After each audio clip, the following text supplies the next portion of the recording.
السلام عليكم ومرحبا بكم معايا في القناه. كنتمنى ان شاء الله تكونوا في صحه جيده وتكونوا بخير وعلى خير وانتم كتشاهدوا هذا الفيديو، وتابعوا معايا الفيديو حتى الاخير. ولا عجبكم ما تنساوش تشاركوا في القناه وتضغطوا على الجرس باش دائما ان شاء الله توصلوا بالجديد. اللي جداد على القناه واللي قدام كنقول لكم شكرا على الدعم ديالكم وعلى المشاهده وعلى التعاليق الزوينه اللي كتخليوا لي في حقي. بسم الله على بركه الله. عندي واحد الحبه ديال البصله، انا عندي بصله خضاريه ديال الموسم، وعندي شويه القزبر والمعدنوس. كندير القليل قزبر والكثير كنديرو معدنوس. عندي هنايا فصيصات ديال الثومه اللي غادي نقيهم صافي، وكنجيب الهاشوار او كنجيب هاد القطعه اللي عندي انا هنايا، كتجي ساهله وكنطحنهم مزيان حتى كتجي ساهله باش هنا كتقطع لنا البصله وكتقطع لنا الربيع.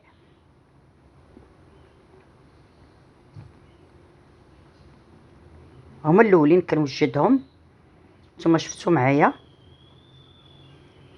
غادي نديرهم في واحد المقله.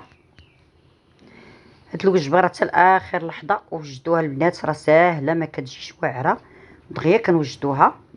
كندير هنا المقله كندير فيها شويه زيت نباتيه، واحد 2 معالق ديال زيت نباتيه، وكنضيف فيها هاد البصله والربيع. كنضيف هاد 2 فصوص ديال الثومه اللي غادي نهرسهم بحال هكا.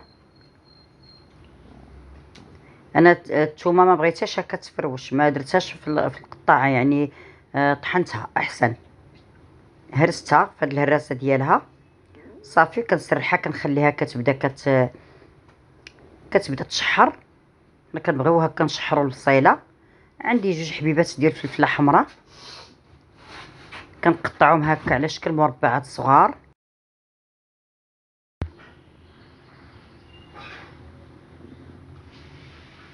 غادي نقطع الفلفله الثانيه لان انا عندي فليفات هكا صغار، اذا كانت عا فلفله كبيره راه كافيه صافي. كنزيد واحد الفلفله خضراء كنقطع النص ديالها. فلفله خضراء عندي انا هنا كبيره، بعد ما كنغسلوها مزيان كنظفوها وكنقطعها حتى هي على شكل مربعات. كنديروها رقيقه باش دغيا كتوجد. الفلفله البنات احسن هكا تقطعوها بالموس، ما ديروهاش في الهاشوار لان كتولي كتطلق الماء ما كتبقاش هكا مجموعه. هنا بعد ما تشحرت ليا هكا البصيله غادي نضيف عليها الفلفله، كنمهلوا عليها العافيه وكنضيف الفلفله.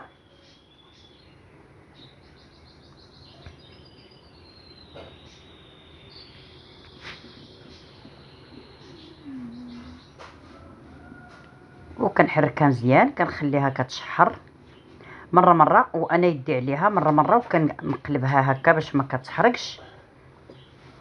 كنجيب هنا 2 حبيبات ديال المطيشه حتى هما كنقطعهم على شكل مربعات صغار.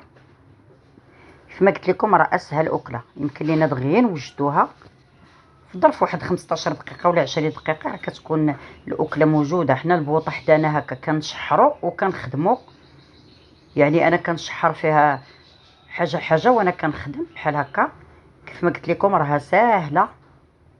كنقطع المطيشه ديالنا وغادي نضيفها على هاد الفلفله.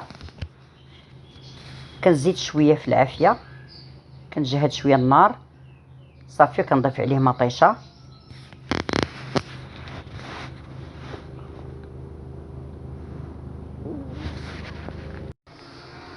انا كنحركها مزيان. كندير شويه ديال الملحه حسب الذوق، شويه الفلفل الاسود او الابزار ما تنقويش، راس معلقه شويه الكمون وشويه ديال البابريكا او التحميره او فلفله حلوه، سكينجبير والكركم او الخرقوم البلدي صافي. كنخلطها مزيان وكنخليها كطيب.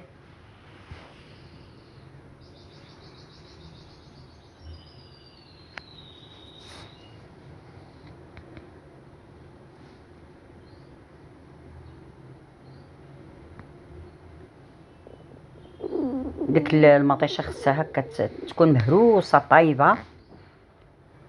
كنزيد كنهرسها هكا بسباتوله وكنغطيها. ضروري ما كتغطيوها البنات باش كيرجع فيها داك الصهد وكطيح كطيب مطيشه عفوا. كدير هنايا حبيبات ديال البيض، عندي 4 الحبيبات ديال البيض.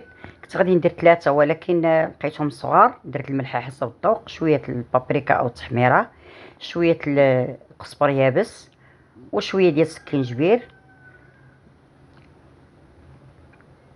صافي كنخلط مزيان، كنخلطهم هكا بالفوي ولا بواحد الفرشاط حتى كيتخلطوا مزيان. وغادي نضيفهم هكا على مطيشه والفلفله.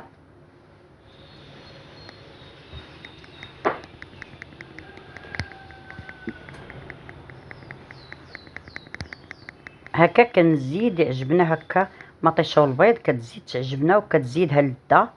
الفليفله بحال هكا مشحره والبصيله غادي نزيدو عليها اضافات. صافي هنايا كنجيب واحد نص حبه اللي بقات عندي ديال الفلفله، كنقطعها هكا رقيقه على شكل دائري بحال هكا. وعندي واحد القطعه ديال الجبن، عندي هنايا الجبن الاحمر، وكان هكا كنبشرو كنشوفوها واش طابت. راه بدات كطيب، كنضيف عليها الجبن كيف ما قلت لكم. راه كنزيدو عليها اضافات. صافي نعمر هكا الجوانب. من بعد غادي نزيد هاد الفلفله.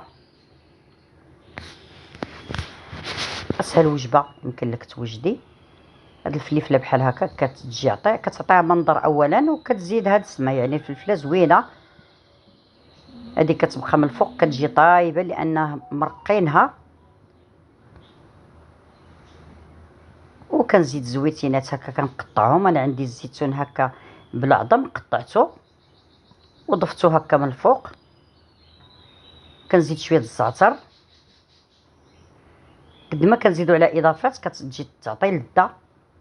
صافي وكنخليها كطيب واحد 3 دقائق ولا 4 دقائق حتى كيذوب هذا الفرماج.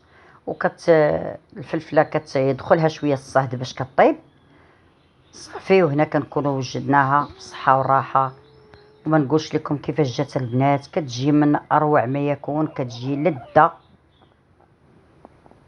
بحال هكا. نديروها هكا وجبه غداء او وجبه عشاء يعني، ولا ذاقوها ولادنا راه كتعجبهم. صافي هنايا كنضيفوها في واحد الطبق، وكنزيد عليها هكا واحد طريف هكا ديال الخيار اللي كنقطعو. كنسبقو الخيار هو الاولاني، وكناكلوا الوجبه ديالنا بالصحه والراحه. وما تنسوش ليا تعليق جميل. والسلام عليكم ورحمه الله وبركاته.